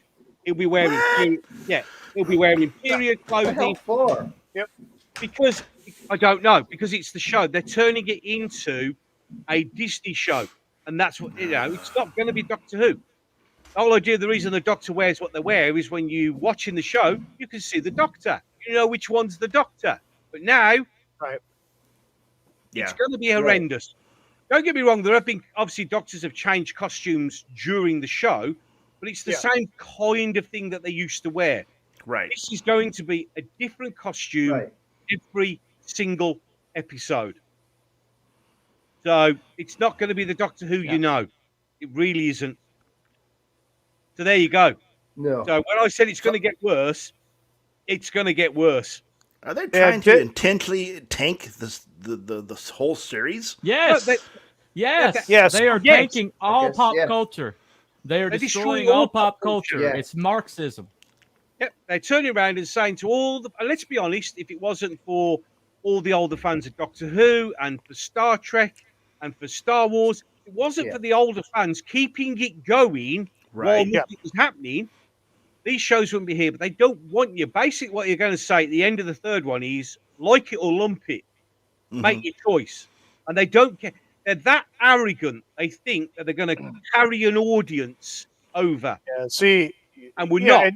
Look at the viewing figures for the Star Beast. No matter how much they spin it, 5 million people is a crap audience for Doctor Who. It's awful. Yeah. When when Tennant, when he was in his his heyday, he was pulling in 10 to 30 million people an episode. Absolutely. And I'm telling you now, the next one, this one that's going to be on in a bit, it'll be just over 4 million, I reckon. You're going to have a huge drop off because you just look at YouTube. That video and the amount of videos that come out screaming, "What the hell was that?" Yeah, it's gonna have an effect. Word of mouth. Oh yeah. The Marvels. Everybody went to watch the Marvels. Word of mouth. 80% drop off in the second week. Well, even channels that push woke ideology. Exactly. Are saying, what even the hell they're was going. that? Yep. Even they're saying it. And if they're saying it, BBC's own website said, "What the hell?" Their was own that? critics said it was a preachy episode that became nothing but about the message. If your own critic is saying that, how bad is it? Using critical drinkers' word. Using critical drinkers' word for it. Yep. Yeah. That's huge. That means that they're watching. They're watching and they know. And Russell, I don't care. Russell's got to be crapping his pants now because he's made terrible decisions over things. But come on. He's even commissioned his own show about him and Doctor Who. I mean, and it's going to be on BBC. I shit you not. How narcissistic, egotistical arsehole makes his own show blowing smoke up his own ass. That's next level. Yeah. Oh, yes. Yeah. It's sheer arrogance. But here's the thing. You've hit the common denominator on the destruction of fandom, especially here in the States, is Disney. Yes. You look at every property. I'm not just talking the ones that they have bought in the last 20 freaking years. Their own properties. They have destroyed their own legacy, which was strong prior to them ever purchasing Marvel, Star Wars, the Henson products, any of that stuff. It was way strong. It was strong before all of that, and now the whole place is going into the toilet fast. Well, the animated film that they put out, the animated film they put out, Wish, was completely Wish that was supposed to be. It was a complete Marxist piece of shit. It pulled all these things in. It's 100 years of animation that they're supposed to be honoring, and it brought in all this stuff from all these animated films, and it was basically a Marxist. It was basically a Marxist fairy tale, and it was god awful. Yeah, it's already gone off the radar. I heard it was garbage. It's already gone off the radar. Yeah, where parents were coming up and asking cinema owners, "Is this okay for my kids to watch?" Right, because you don't know. Because you don't know. Because let's be honest, it's preachy crap. Yeah, I mean, they did this. It's indoctrination. It is. It's pure indoctrination, or as the indoctrination. Right, people. Like that word. But the thing is, it's like they did do a thing where it's on. I think it's on Disney, where they did a celebration of 100 years of animation, where they brought all the animated characters together. It's the Holocaust. Yeah, it's the Holocaust. Well, yeah, it's all over. But that one Disney did with the 100 years, where they brought all the characters back and did an animated thing. If you watch that on Disney, it's only like a 10-minute thing. Now that's how you celebrate 100 years of an animation studio. Right. That's brilliant because it doesn't preach. Right. It just brings out the characters. You love the music, everything. Awesome. Absolutely brilliant. But when you've got parents turning up at a film at the cinema going, "Is this okay for my kids to watch?" There's a major problem. Yes. Yeah. Call us far right. They can't even trust Pixar. They can't even fucking trust Pixar. Pixar have gone. Oh. Pixar. I mean, what did that last one they released? Pixar is Disney now, so it's just Elementals. That Elementals movie was god awful. Absolutely. And the Buzz Lightyear had a lesbian kiss in it. And Bomb. Yeah. Well, here's the thing. Thing too. You look at all the properties, and we'll look at Wish. Originally, when they were getting together to come up with the movie, writing the script and everything like that, they had writers on there that were veteran Disney writers, and they were going to bring, those people were going to bring, like Gabi was saying, when they bring all these characters together to celebrate 100 years of Disney's properties, right? Well, apparently, like everything else with these woke-ass companies, they get the activists in there as well. So you have too many freaking people in the writer's room that are there because they're a diversity hire and not because they're actually good and entertaining. No. So they end up taking over everything. And there was a Screen news Rant, story. Actually had animators. Yeah, you're right. Screen Rant had some animators that were talking about that. Yeah. Well, it goes back to the comedian they said it was Rob Schneider. They booted everybody out the door that knew anything about it. Yeah, exactly. Yeah, it was all dominated by activists. Not Rob Schneider did a joke about like airlines. One of these major airlines was doing a hiring thing for new pilots, and they said that they were going to hire based on equity. And he goes, "What? Why don't you hire it based on how many hours these guys had in the chair?" The other day, I saw where an Obama administration edict tried to make equity hiring with air traffic controllers. You know how many near misses there has been in the last 3 years? Oh, I mean, it's gone way up, and nobody's talking about it. There's last 2 weeks, there's been 3 near misses. I mean, near misses. Yeah. Right. And nobody wants to talk about it because of that. So. Yeah, but you look at the Fly things safe, like everybody. What's that? That's why I haven't flown in like 25 years. So yeah, screw that. No. But no, I mean you have to look at what's going on with these properties. Qualified to do the job, now would we? Stop it! Why would you do that? Qualifications? That's racist qualifications. No, you're not qualified. But their diversity score is through the roof. Oh yeah, it ticks every box. Can he fly? He had a few hours of Microsoft Flight Simulator. Yeah, there you go. Right, good. He just can't land. It doesn't matter. He checks the box. It doesn't matter. I mean, can you imagine on Final Approach? And he turns around and goes, I had the old model. Can you remember where the undercarriage switch is on these things? I don't know where it is. Yeah. Yeah. Oh, tell you what. I didn't make it this part in the simulator. Yeah. I never got to that bit. I never did that. By the way, God. I got Native American ancestry. So there you go. Down. Oh, there you go. Toilet. I mean, here in the UK, the RAF have actually just recently done for racism because they would only hire ethnic minority pilots and bypass white pilots, and they've actually been pulled up in the court and they've been done basically sued over it for breaking the law. But there was a load of white pilots who were kicked out. Basically, they weren't even given the opportunity. Look. I'm all for diversity and inclusion. It's right. It's the correct thing to do. But you don't do it to sacrifice safety. It was happening anyway. No. It was happening anyway. You didn't have to force it.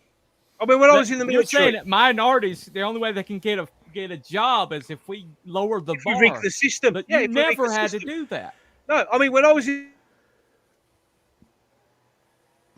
Black guys who were in the regiment, but they were coming through and they came through. I mean, it's a natural thing. Right. But by doing what they're doing now, I mean, I know in America and here, they're lowering the physical requirements now yes. in the military. Yeah, exactly. Haven't got. And this is going to sound bad because they're putting women in the field now. They have to lower those standards because they can't meet the same standards as the guys can. I mean, let's be honest. When I used to do the training things, no, they can't. It's like when they do a battlefield, a BFT, battle fitness test. Yeah, you have to run a certain length distance. I think it's 3 miles, wearing full combat equipment, 30 pounds backpack, your helmet, your body armor, over the terrain and the logs and all that stuff. Yeah, so you run with your full combat kit. Right. Women only have to carry 15. How's that? Right. And then when you're running, I mean, I used to run with them back in the day when I could run that far. Not so good at the running now, but any case, and I'd end up finishing with my 30 pounds of kit, and nearly 45 with the rifle, the helmet, and everything else, and usually 2 extra 15-pound packs because the women had to drop them because they couldn't carry them. And I'm not being sexist; it's just that women aren't built to carry heavy loads like men are. It is few and far between. You'll have the few one-offs that can. Don't get me wrong. There are a couple of women who were like, "Whoa, very impressive." But it's like for the majority, the greatest. Yeah. Go on. Go ahead, Abby. I didn't say anything. Oh no, everybody stopped. Okay. The greatest airline pilot. The greatest airline pilot of all time, Sully Sullenberger, who landed a freaking plane on the river. And everybody got out, alive in the Hudson River. This guy that was experienced, that was training, And that guy couldn't get hired right now in any of the airlines because he's white and male. Yep. And let that sink in. That guy couldn't get hired now. And that took years for him to get to that point. It took decades for him to get to that point. Well, you just look at what Gabi was talking about with the Doctor Who and the Disney end of it and what they're doing to that. Whereas the actor that played Davros was not, quote unquote, handicapped or wheelchair bound. So therefore, as far as Disney was concerned, he couldn't be the quintessential classic Davros. He had to be something else. I need to ask Hollywood and Disney and everybody else the same question. They're actors. Their job is to act. Their job is to pretend to be something they're not. That's the job. Yeah? I mean, let's be honest. Was it How I Met Your Mother? Neil Patrick Harris plays a womanizing man.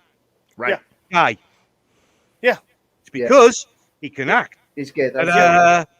Yeah. I can sit in a chair and act if I was an actor.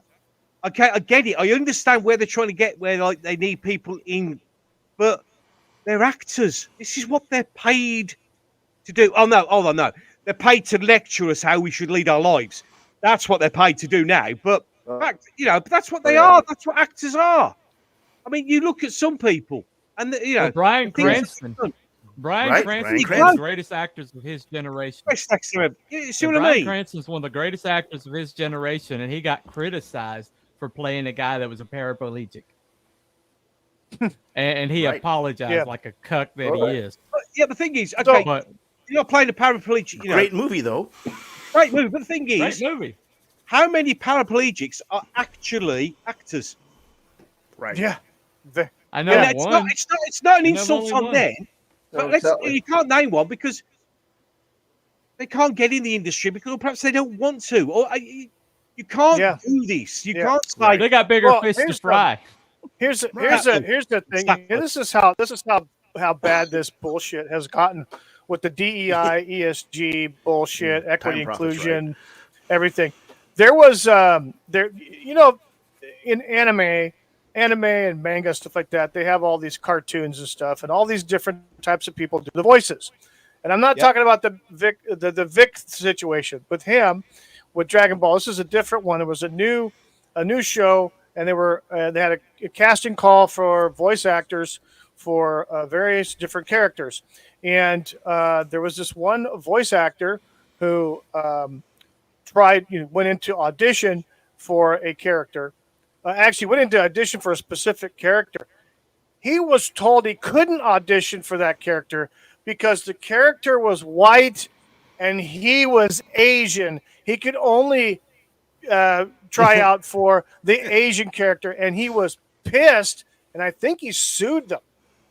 Or he's going to file a suit if he hasn't already, because he has a chance to win it. I mean, he has a chance to win it. Yeah, he does. He does. That's the mental decay that we're facing right now in entertainment as a whole. Whether it's comic books, whether it's television, whether it's movies, whether it's animation or live action, that mentality it's just like a cancer that's infected these executive offices intentionally to destroy entertainment. Yeah. The only thing that's out there that's actually genuine, for the most part, is like what we're doing right now on YouTube, Rumble, Odyssey. That's the only genuine entertainment that there really is out there that's not governed in some way, shape, or form by these egregious make-believe bullshit guidelines. Well, a lot of these studios don't put out entertainment anymore. They put out propaganda. Yeah. Yes, that's exactly. They put out the propaganda. Let's be honest. If this was on TV, you imagine the outroar we get? 5 white guys talking. Yeah. Yeah, exactly. What's wrong? I mean, where's your diversity? Yeah, right. Well, exactly. Allegedly. I mean, it's not. I mean, here in the UK, we're 85% white. So out of every 100 people in the 85 should be white. Now, I'm sorry if that's inconvenient, but that's the truth. Right. You know, I mean, so you are. I mean, I will let you in on a little secret. Here's a little. It was when I first got into retail management and retail in general back in the 1990s.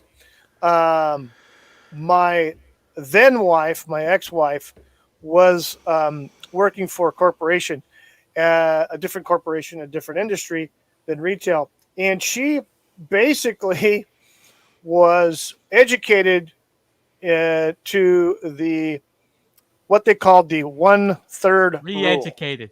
Re-educated. No, she was, yeah, right. You're right. She was enlightened to by what was referred to as the 1/3 rule, meaning that 1/3 of your hires, people that you actually hire, not interview, hire, have to be a predominant minority for whatever area that you're in. 1/3. It was called the 1/3 rule. And I started seeing that as well on the retail side. Now, so you have that got snuck in, and part of that was part of the affirmative action bullshit, which was part of affirmative action, but it was kind of an unspoken rule. Nothing was written down. It was just that's kind of how HR was a viewing guideline. things. A guideline. Yeah, and guideline, but it wasn't a written guideline. Yeah. Well, but if you didn't follow it, oh boy. Oh yeah, exactly. Yeah. It's a guideline, guys. We're It's a right. guideline. And so that's evolved into End of an AK-47. Yeah. Yeah.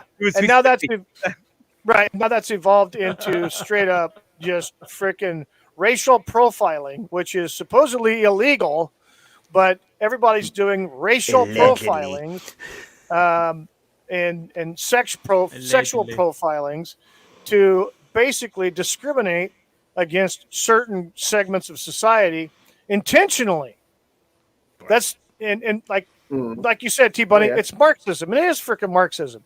You divide everybody up under classes and groups, and then you can control them by whatever means that they want. And the people at the very top get Scrooge McDuck rich. Oh, yes. Yes. Oh, yeah. They're the only one. It's all the money. Yep. All the money gets funneled up. As always. As always. Oh, yeah. Oh, yeah. Yeah. Oh, yeah. Yeah. Absolutely. There are trillionaires in China right now, guys. There are trillionaires in China and Nicaragua and Venezuela. Trillionaires. Yeah. Papa Cotton in the chat says affirmative action is how I ended up with a drug dealer for a boss at a factory job. Yeah. Makes sense. I had to show my boss man how to turn on his computer. I can tell you right now from personal experience, his computer. Affirmative action and racial bullshit is one of the main reasons why I left Toys R Us, because the company refused to take action against a store director, who had been proven to steal product and sexually, I used to say sexually, but touched a female employee who was pregnant and knocked her to the ground on camera, and they did nothing to this man. Oh, of course not. Of course not. And I had enough of it and just said, fuck it all. And I walked. The only time I ever left a fucking and plus job, they were discriminating against Sasquatches. So. Oh yeah, they were discriminating against Sasquatches. But you have a company who's Sasquatch lives matter. Sasquatch lives matter. But you have a company that when I was first working for them, and I worked for them 5 years. When I first worked for them, they seemed to be very ethical in that, okay, if you fucked up and you did something that was, borderline questionable, they would suspend you, investigate, and then whatever. Or sometimes you just outright get fired for a sexual harassment accusation with no proof. There was a shit ton of proof, witnesses, police report. There was an actual police report written, and they didn't fucking do nothing to this guy at all. And for years, they didn't do anything to this guy because he was in a protected ethnic minority. There we go. Where is the headquarters for Toys R Us? Where was it located? It was in New Jersey. It's a moot point now. They're out of business. Thank God. They're gone now. Fuck them. They're gone. Well, there's some. They're still online, and Macy's is taking them up for the holidays. Yeah, they're not the same. Thank God. No, anyway, not the same anymore. No, but you have the properties like Disney has destroyed so many franchises with this same mindset of equity, diversity, equity, inclusion, and making decisions that have nothing to do with fantasy. Did you hear what Bob Iger said? But the thing is, it's not even diversity. It's more exclusion than inclusion. It is. Oh, you're absolutely right. It's exclusion. But let me tell you what Bob Iger's response to it. Yeah, go ahead. Okay, Bob Iger's excuse, and this is what they told the shareholders, is that the fans' preferences changed in an unanticipated way, and they missed the market. That's why. It's the fans' fault. Everything that happens is the fans' It's always our fault. It's the fans' fault. So the fans zigged when they should have zagged, and Disney missed the market, and that's the reason why everything's falling. Everything's going down like a stone. Yeah. As always, it's nothing to do with ideology. Nothing to do. No. It's the fans shifted on them. It's all the fans' fault. The sneaky fans.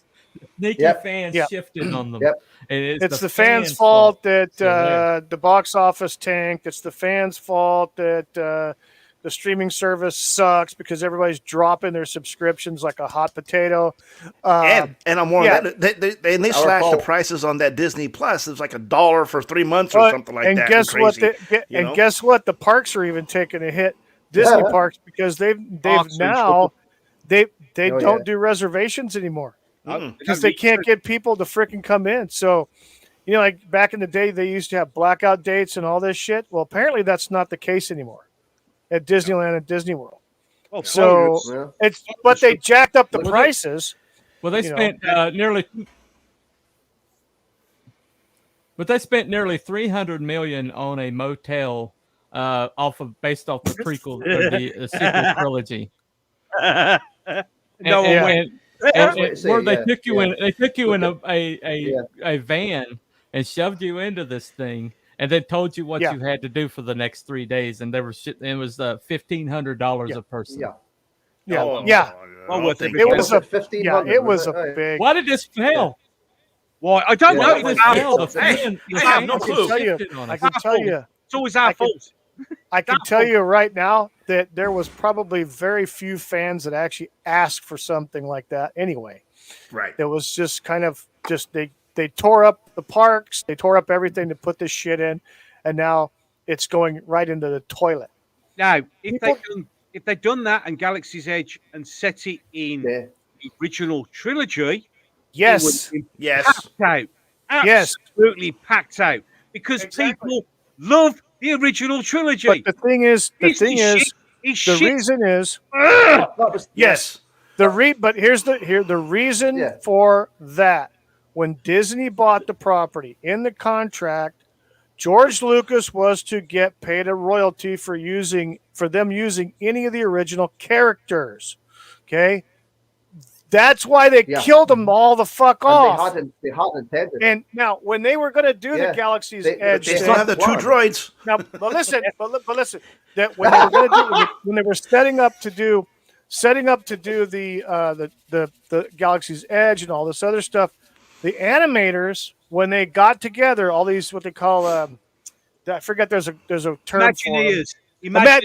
There you go. Yes, that's bullshit. The Imagineers, when all the Imagineers got together, all of them were like, okay, we're going to do Tatooine, we're going to do blah, blah, blah, blah, blah. And then whoever was in charge of it said, no, we're doing it all based off of the new trilogy. Which and you can see by everything going on, everything went into shit. Yeah. Who's no longer there. And the funny thing about it is the new fans know it because the only thing they talked about in Ahsoka was the fact that Darth Vader had made an appearance. Yeah, that's the only thing they wanted to talk about. and they talked about it for endlessly. Right. You gotta watch Ahsoka. Hayden Christensen turned into Vader. He Vadered, and over and over again. It's like, oh, by the way, remember where Darth Vader came from? The original trilogy. Right. And the small account. That's not where it came from, was it? Yep. Yes. Yep. And Hayden Christensen. Oh, wow.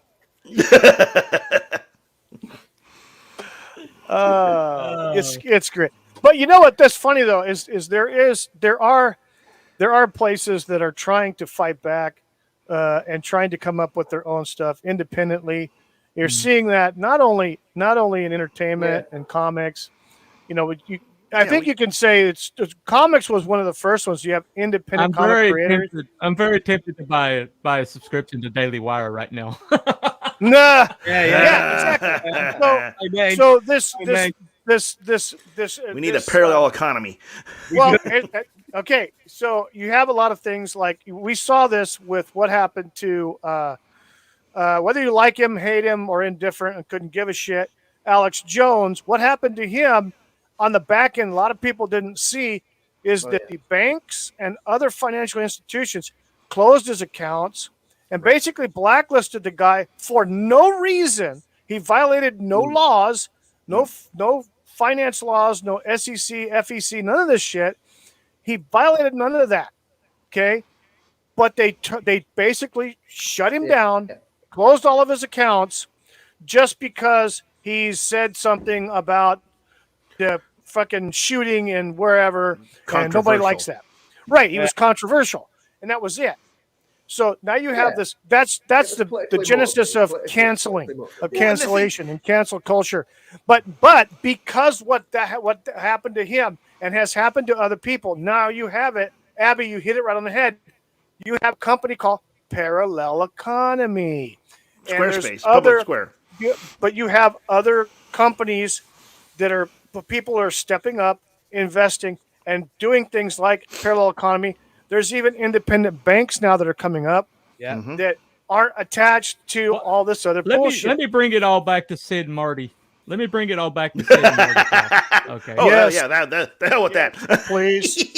If you're wondering how I'm going to do it. Okay.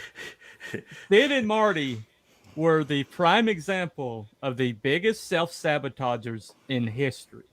Okay. We were talking about this earlier. They sabotaged themselves over and over again. Every time they had something successful, they immediately shifted and changed everything and went in a new direction and alienated all their fans. They did over and over and over again. And the only successes they really had were the ones that they stuck with the original premise. But they couldn't do that. They did it over and over again.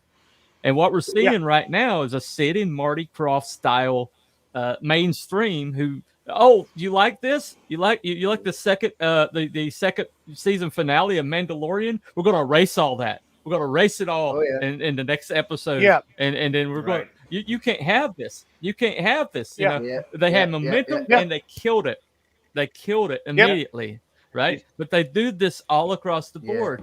Doctor Who. Oh, you got David Tennant coming back. Oh, the most popular Doctor, his most popular companion, Donald Noble. Oh yeah, we're bringing that back, and RTD's going to run it. Oh crap, we loved RTD, and then womp womp, Star Child. Screw you, screw all of you. Right, and they do this over and over again, just like Sid and Marty did for their whole entire career. We got success. We've entered the zeitgeist. People are talking about us. Oh, I know. Let's completely fucking sabotage everything. Well, why? Because something within them just couldn't handle being successful. Something within them could not handle being successful, so they sabotaged it. And this is happening in the mainstream. They're trying to kill all these properties. They are openly trying to kill all these properties and drive what I think with the difference between what Sid and Marty did, stated goal. What Sid and Marty did, they didn't do it intentionally, to destroy their previous incarnations. No. But these people now are intentionally trying to destroy the history of a lot of these, things that we love. Sid and Marty went from one property to another simply to look for improvements. And then, as we saw on some of the later shows in the later 70s, where they brought back characters from those iconic franchises that he had, like H.R. Puff and stuff, and Sigmund and the Slee Stack and all these other things, brought them in and put them into other episodes as themselves, with the exception of Dr. Shrinker.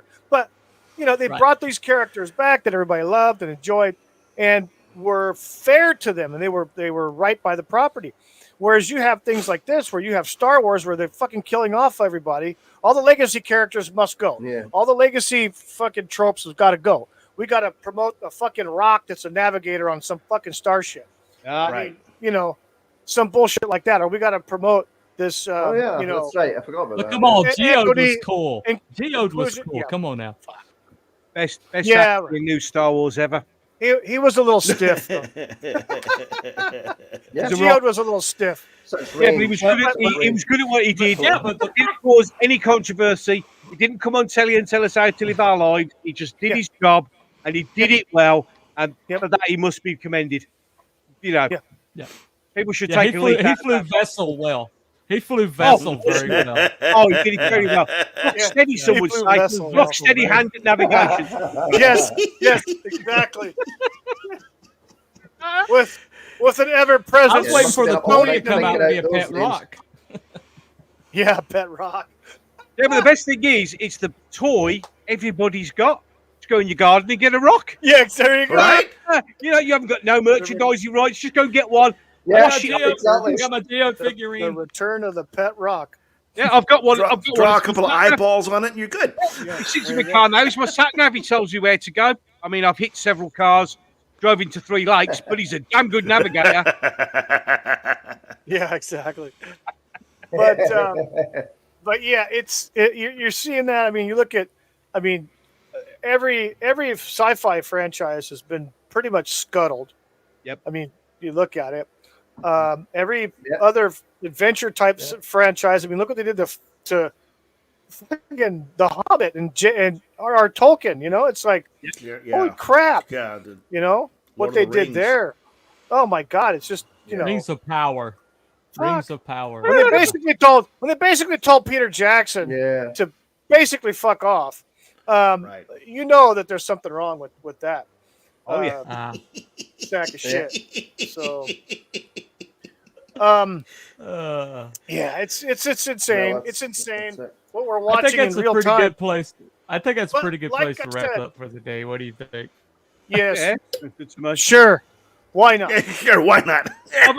I've got a shitty episode of Doctor Who to watch. I've got my rope, got my arsenic, I've got my lethal injector just in case. Oh shit! Yeah, we'll call it. Wait, the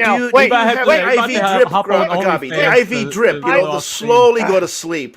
Okay. Best thing is, I can watch this, and I know as soon as I say something, I'm going to be a bigot, a racist, a sexist, a homophobe, a transphobe. Here you go. This now, Abby and T Bunny will know exactly the title of this show when I show this still picture. And by the way, he's wearing a carbon dioxide shirt. How dare you? This still picture encapsulates the meaning of everything we're fucking seeing in entertainment right now. Everything. The title of this television show, right here, right now, on my channel, is the Far Out Space Nuts. Yes. Fucking shit. Stop putting up things that can ruin. Stop putting up things they can ruin. They might see this and think there's something else we can screw over. Stop giving them ideas. You're giving them ideas, Wookie. We got it now. Just screw it over. It's Far Out Space Nuts. Oh my God. Oh man. Okay, it's Gilligan. It's Gilligan and Honk. I wonder what he's honking about. Well, you can't have that show. There's far too much white representation in that. Sorry. I know. Well, no, they got a honk in there. I mean, it might be played by a white midget, but yeah. Hold on a second. Is that Billy Geode? Barty. Is that Geode in the front? Yeah, Geo. I Yes, shared the video. in the front, right there. Yeah. Yes, Geode. diversity. Famous. Yes, before he was famous, he was in American TV prior to Yeah. being in Star Wars. Like a Worked womble, hard in his actually. trade. He's worked hard. Get ready. I just shared Oh my the opening sequence if you want to watch it. Oh, no. yeah, yeah. Okay, Yeah, do it. let's watch the opening sequence of Far Out Space Nut right here, right here. Hell no. Copyright strike.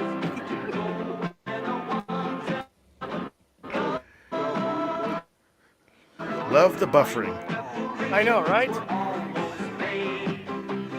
Breakfast. Lunch. I said lunch, not lunch.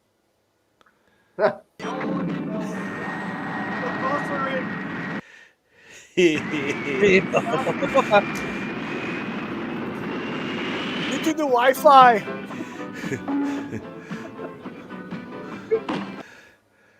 What the? You do the Wi-Fi.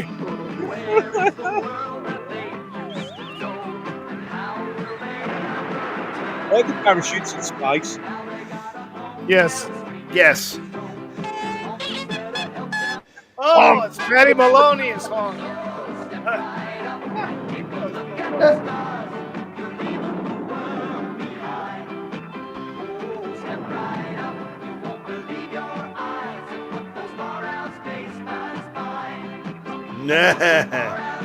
Hey, there I am. See, Hey! I'm in this Uh-oh. with a lightsaber. Shit. It's just a candle. It's the candle. Well, that's better than anything I've seen on Disney in the last 10 years. Yes. Right? Even with the buffering, it's pretty good. Even with the buffering, it was still better. Yeah. Oh, dear. Yeah, it's no Red Dwarf, but you know. Yeah, no.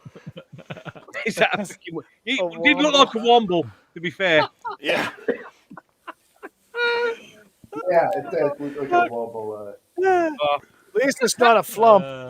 What's wrong with flumps? What is wrong with flumps? Don't do stuff dissing flumps. All right, Jesus, that's all you've got in. all right, I'm a Marty. Flumpism. A flumpist. Flumpist. Flumpist. You flumpist. That's going to go on Twitter. I'm going to call that somebody and see what reaction you get. You're nothing but a flumpist. R.I.P. Marty. Oh my God! You're not All a right, different so drug- we're drug, gonna uh, call it. We're gonna call it quits now at 2 Yeah, hours yeah. and 4 minutes. So I want to thank everybody on the panel, T Bunny for sending me those cool clips and being on. Crual Birab for coming along for the ride. Abby Someone for just being on as well. And Gobby, thank you so much for gracing us with your dining room. Your dining room and Christmas decorations. Right. I really appreciate that. Oh, it's all right. And, and I want to thank everybody in the chat. Yeah. I want to thank everybody in the chat, including the Time Prophet, for showing up late. You know, you've Santa get no Claus! fruit cup since you're late. But everybody in the chat, late. Papa Cotton. Very late, almost an hour in. Low spec Linux and File was in there. Papa Cotton, I think I said him already. Even Gobby was in the chat. Wow, that's he's I'm good at all. right now. Multitasking. He's all over the place. Yep. Yes. But again, thank everybody for being in the chat and being on the panel. Great panel today. We'll do in a minute, mate. We took a hard right turn. As soon as I turned up, surprisingly enough, we went right into So that's fine. I'm sorry about that. It's all good. You just never know what's going to happen on the stream. Yes, and people in the chat, everybody watching, please remember to hit the like button and please subscribe. That helps me out. I appreciate it. And we will see you on the next video, everybody, or next stream. Have a great one, and have a good weekend. Alrighty, guys. And we'll see you then. Oh, yeah. Bye-bye.